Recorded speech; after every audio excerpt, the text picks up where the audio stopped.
Joe Conforti. I'm the host of this podcast, The Boys from Boston. And I'm certainly about to introduce you to one of the boys from Boston. He's a Dorchester boy. He's a third generation firefighter. His son is now a firefighter, which makes it 4 generations of Foleys fighting fires in Beantown, which I think is pretty cool. We're going to talk a lot about his career and as a lieutenant on the Boston Fire Department. And we'll talk about especially a 20-year period called the war years, which you'll find to be very interesting. We'll talk about firefighting today, in the past, and in the future. So without further ado, I'd like to introduce you to retired Lieutenant Firefighter Mike Foley. Welcome. Thanks, Joe. How you doing? I'm hanging in there. How about you? Good, good. So what I wanted to do is, under the boys from Boston, I was thinking you are certainly one of the boys from Boston. You're my age. So what I'd like to do, how about you give me a summarized background? Okay, born and brought up in Boston and Dorchester with my 2 brothers and my parents, obviously. My father was a Boston firefighter, had been since 1945. And he was a World War II Marine with the 1st Marine Division. My mother was a Corps Wave, an X-ray tech down in New London, Connecticut, which is where they met in 1945. My grandfather, before, he was a district chief. He'd been a fireman for 46 years. So the family tradition or history goes back to 1917. That's amazing. Tell me a little bit about your grandfather and your father and the influence they had on you on becoming a firefighter. Well, my grandfather was what they refer to now as the old school kind of guy. He was, when he first came on, he worked what they called the day in 3 schedule. That meant he had 1 day off every 3 days. So they would work 48 hours, get a day off, then work 48 more hours. So it was a tough schedule. But at the time, it was probably one of the more dependable positions. There was no layoffs or anything. And they didn't make as much money as some others, but at least it was steady. And they never went without a paycheck. My father came along in 1945 after 5 years in the Marine Corps. And then he retired in 1987 with 42 years. And wow. That's a pedigree. When you were speaking with them over those decades, was it pretty much known that you were going to be a 3rd generation firefighter, or what? Well, I think so, sure. The dinner table conversation, whenever my grandfather would visit, which was frequently, there was always talking about it. And I used to go to the firehouse with my father to pick up his paycheck. So it kind of gets in your blood at an early age. And I think there's a lot of guys that is the same as me. Their fathers and some grandfathers had done it for so long before. It was almost a given in a way. I mean, that's just the way things were, I guess, back then. Yeah, I know. I was a son of a Boston policeman, detective. And when I came back from Vietnam, incidentally, I was a Marine, you were a Marine, and your dad was a Pacific War Marine, interestingly. But I could have been on the department without even applying. You know, I had a seat at the academy. I just would have had to fill out the paperwork. So that's how Boston, and I'm sure a lot of other places work. Back in those days, it was who you knew, you know. Yeah, that's right. Family, you know, if you were family, you were family. So that's your background, and talk about your son a little bit. What's he doing? My son, Tim, he's a lieutenant on the Boston Fire Department now. He's been on, be 11 years in November, and he becomes the 4th generation. And I don't know where the impetus came for him, though. We didn't talk much about it because, like I said, my father and grandfather would talk back and forth, and that's what I listened to, but I didn't talk with anybody about the fire department. Right. So, you know, it was just my own experiences, not sharing them at a dinner table, really. I want to start off with your Bellflower story, the conflagration at Bellflower Street, and was it both South Boston and Dorchester, or just Dorchester? Well, it's kind of on the boundary line. I don't know about the exact line, but it's right there on the edge of both. Okay. So let's talk about you being at the station when the call came in, and the story you've told me before on other projects you and I are working on. So Tell me about that. Well, it was May 22nd, 1964. I borrowed the family car to go to a Marine recruiter in South Boston and signed all the papers I needed to sign, and then went over to the firehouse where my father was working that day. And I was scheduled to take my oath to actually join a week later. While I was there in the firehouse, the box came in. They sent ladder 20 and engine 43 to a fire on Bellflower Street. And the first indication we got that was something out of the ordinary was when the lieutenant on ladder 20, Jim Kennedy, ordered the second alarm, and he was still roughly a half a mile away from the fire. And it was so at that point, we ran to the back window of the firehouse and looked out, and you could see the smoke on the horizon. And there was someone there. I jumped in his car and I went over there with him, and my father handed me his helmet, his dungaree jacket, and his work shoes. And off I went to the fire. I was there probably 2 or 3 minutes after ladder 20. And it was an absolutely incredible experience. I never saw anything like it before or since. Talk a little bit about the fact, given today's world, how this would have gotten your father fired and put in jail. He gave you part of his uniform equipment, and Right. then talk about your experience, because we're going to have a video that we can Okay. show that's actually going to show you at the fire. Oh, You wow. were just about to go in the Marine Corps Right. in a matter of weeks, I guess. I was going to take, 2 weeks later, I'd be off to Paris Island. All right. And so when I arrived, it was beyond belief. I had never seen anything closely resembling that before. I was 17 years old. And Lieutenant Kennedy grabbed me and he said, "Mike, drag hose, help somebody." So I kind of just did what I thought needed to be doing. And I was dragging hose up the street. And at one point I turned back to I turned my back on the fire, so to speak, to drag more hose. And just as I did, I felt an enormous blast of heat on my back. And I ran away. I ran 20 or 30 feet down the street, turned back, and the fire had jumped Bellflower Street. It had gone from one side right across to the other side. And it all happened in a matter of a second or two. It was unbelievable. Let's start talking about a few particular fires of that 20-year period. So give a definition of the war years, and then let's start with Bellflower. Okay, the war years are a 21-year period of history in Boston with what I call unprecedented fire activity, where Boston's firefighters went to a major fire every 13 and a half or 14 hours for 21 years straight. There was a lot of reasons, I suppose. Urban renewal had been going on a lot. There were a lot of vacant buildings that had been abandoned, and people were lighting them on fire. And it was just a period. I mean, this wasn't just Boston. This was everywhere. New York had it, Philadelphia, Chicago, some other big cities. And it was just incredible activity. I mean, you were almost guaranteed to have a fire every tour you went to work. Basically 20 years of a fire every 13, 14 hours, correct? A major Correct. fire? That was on an average. I mean, there was some days you didn't have any. There were other days you had 3. So that just was an average over the 21-year period. And it's quite something. It'll never be seen again, that's for sure. All right, so you've got this unprecedented period, probably a lot to do, as you said, urban renewal, arson for hire. Boston became the arson capital of the world. There's a book written about that now. Right.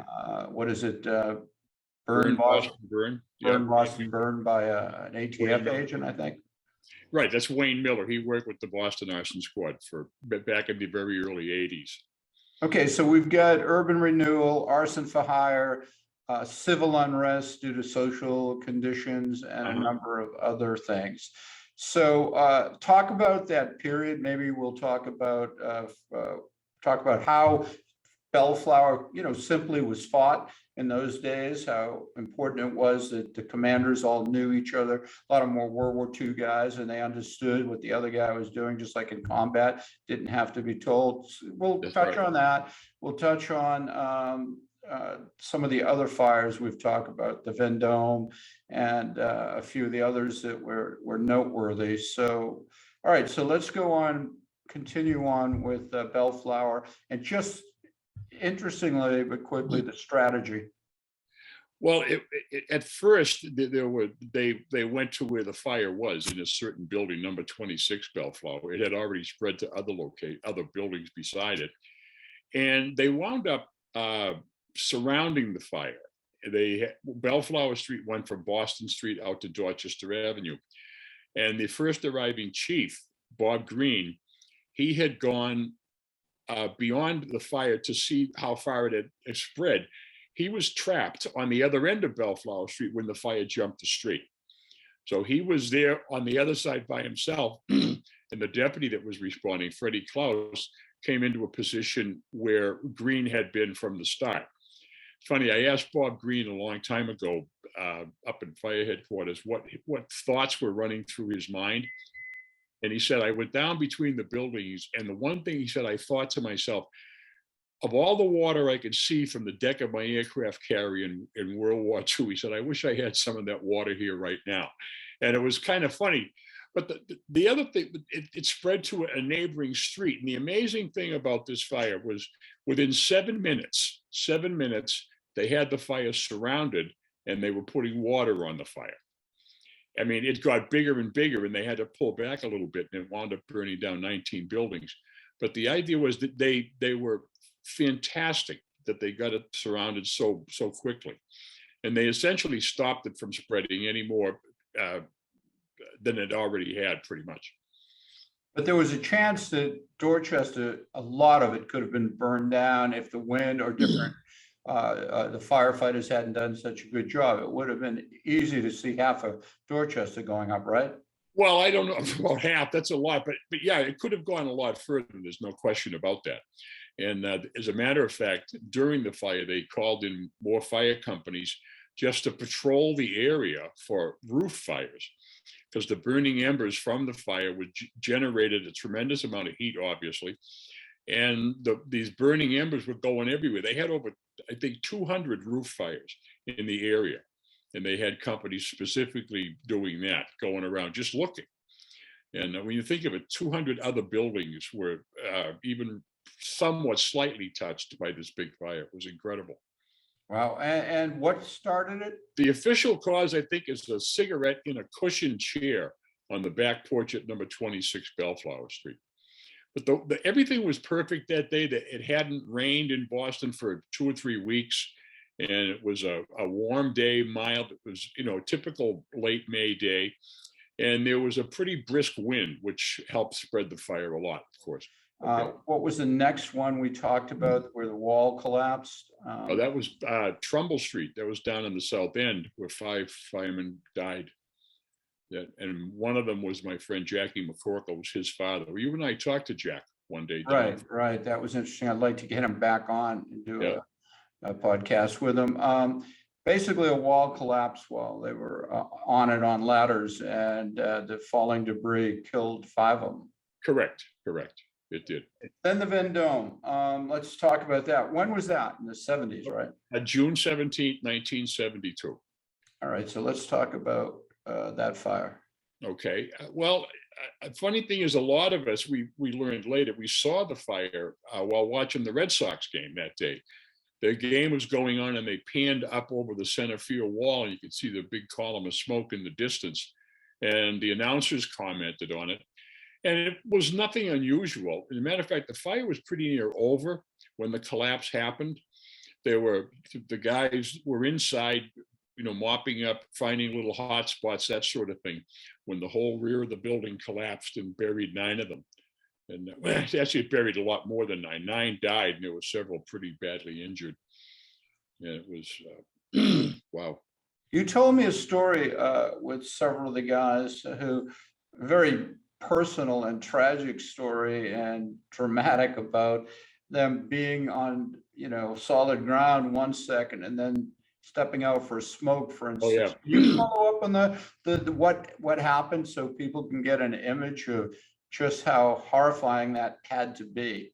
Well, there were actually three people that happened to. They had been in the rooms where the firemen were operating, and they stepped out of the room to go into what amounted to a separate part of the building.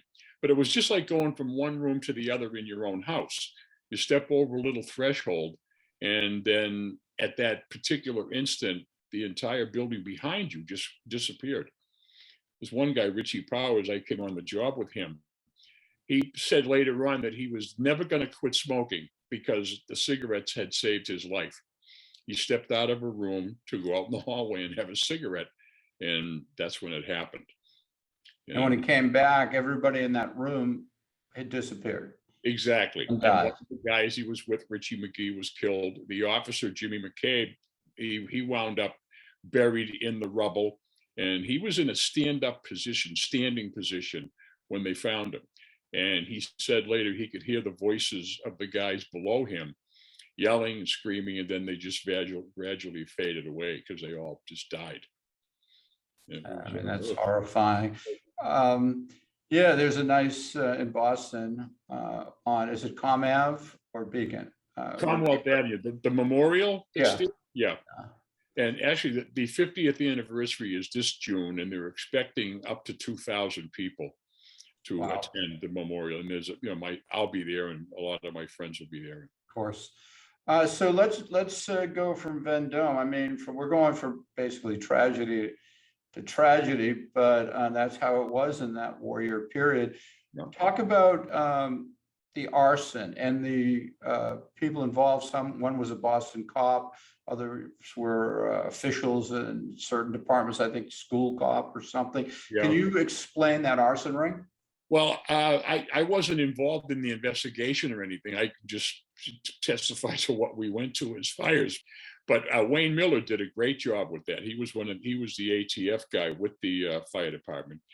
And essentially what happened, they were trying to bring attention to the layoffs and the company closings that happened in Boston because of the so-called Traeger bill. It was a political argument between the state and the city about the amount of money they needed to run the fire department or run the city. And these guys just went out and decided to call attention to the fact that they had eliminated roughly 25% of the fire department.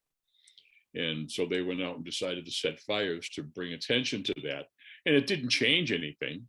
There were a lot of guys hurt from that. There's several that never worked again after one of the arson fires. But Will be interesting because we have the video of that group or part of that group sitting at a fire, and one of them pulling out what turned out to be a gun.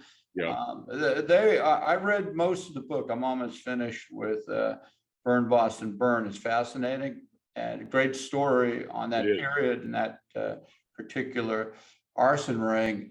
But these guys were whack jobs too. Oh, definitely. Do what they did. I mean, aside from the fact they were trying to get more firemen back. I mean, when I read the book, I was totally surprised. So it'll be great to show some of that footage of the fire. But I suggest anybody read the book. And also, you're the author of 2 books. Talk a little bit about those real quickly. Well, first, the number one thing I tell people, it was a lot more fun actually doing it than it was writing about it. But it was not an autobiography by any means. It was my effort to bring attention to the 3,400 Boston firefighters who worked during those times.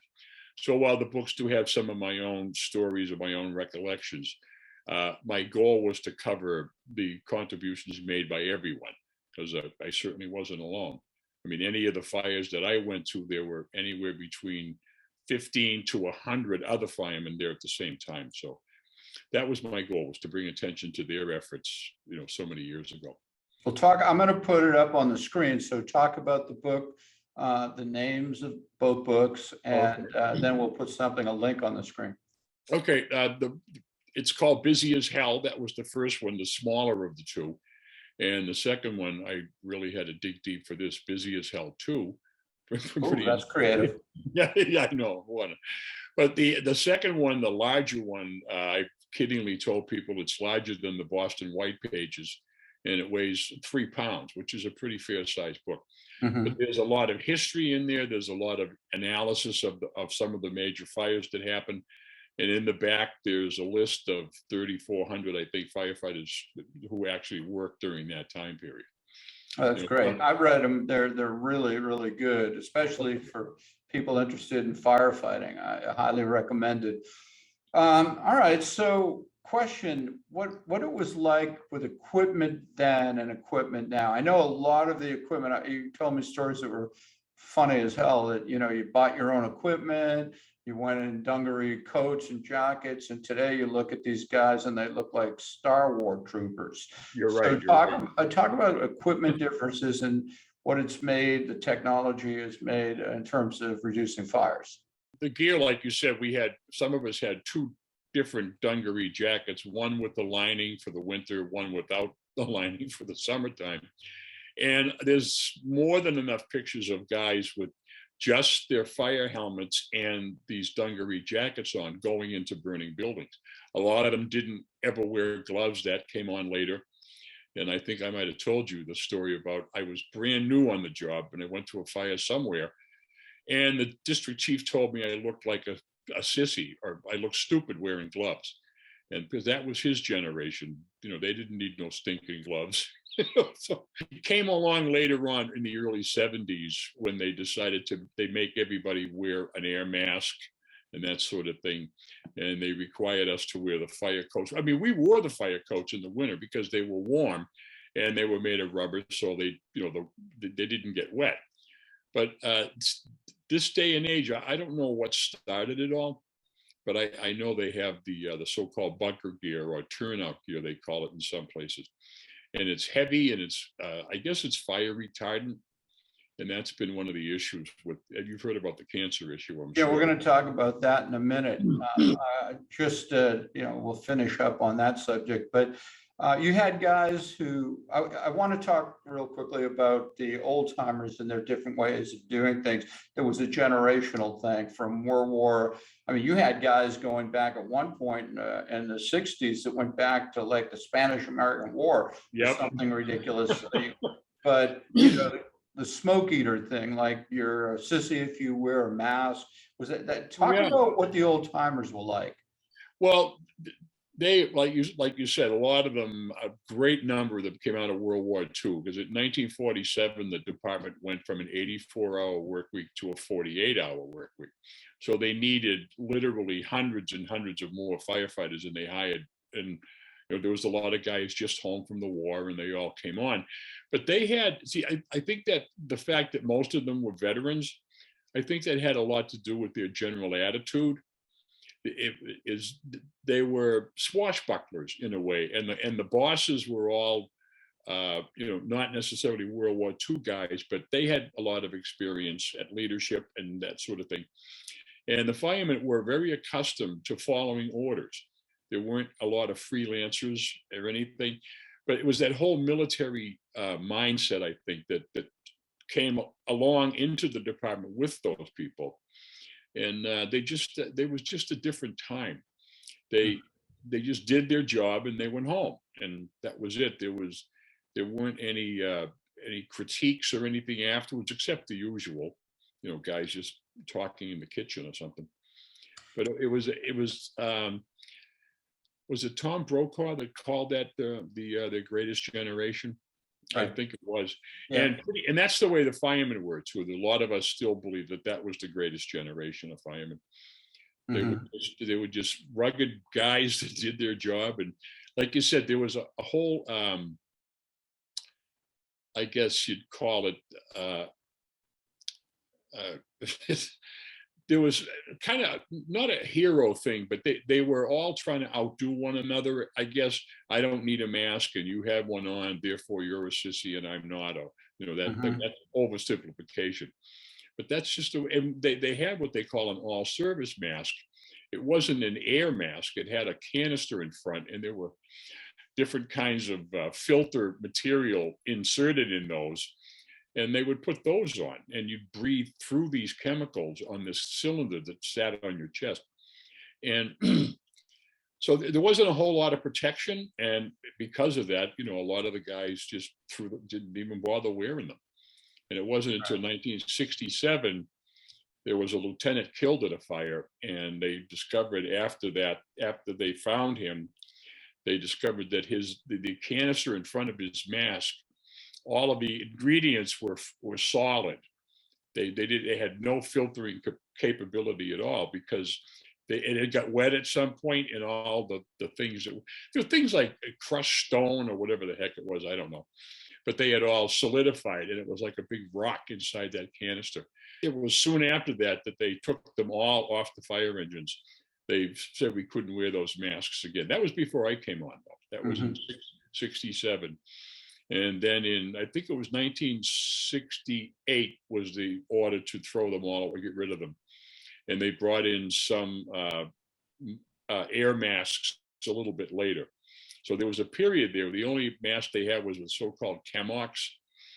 And that was developed, it came from the Navy. They used a lot of the Chemox masks on ships because they were good for below deck fires and that sort of thing.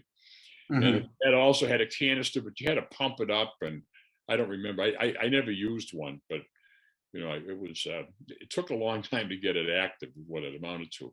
And there were a lot of guys that just weren't going to put up with it. They needed to get in there and put the fire out, and the mask be damned. Okay. And then lastly on that, you told me about, the command structure where somebody didn't want to, sound another alarm because then they would lose command. So you had one officer waving off another section that came in, I think, from the south end. We'll end on that story. Well, that was my grandfather. And like I said, I didn't see it, but I heard the story from at least 10,000 people who all claimed they were there and saw it. But he worked in South Boston, which is on the other side of the bridge from the south end, and never to be confused. Well, my grandfather was, his nickname was Iron Mike.